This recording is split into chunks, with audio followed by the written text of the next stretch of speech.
We believe that each nation must chart its own course to fulfill the aspirations of its people.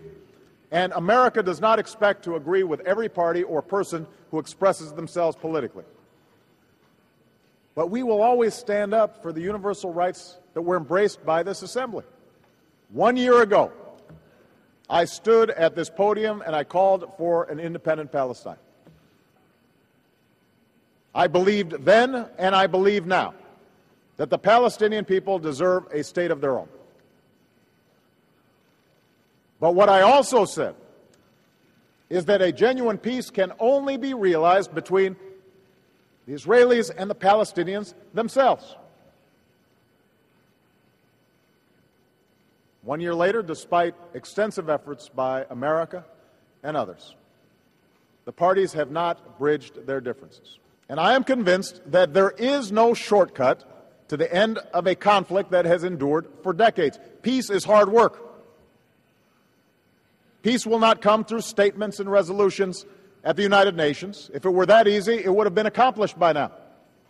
America's commitment to Israel's security is unshakable. Our friendship with Israel is deep and enduring. And so we believe that any lasting peace must acknowledge the very real security concerns that Israel faces every single day. Israel deserves recognition. It deserves normal relations with its neighbors.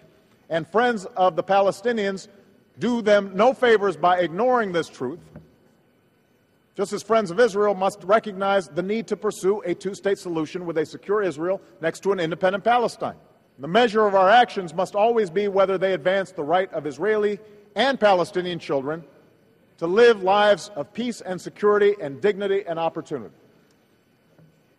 And we will only succeed in that effort if we can encourage the parties to sit down, to listen to each other, and to understand each other's hopes and each other's fears. That is the project to which America is committed. There are no shortcuts. And that is what the United Nations should be focused on in the weeks and months to come.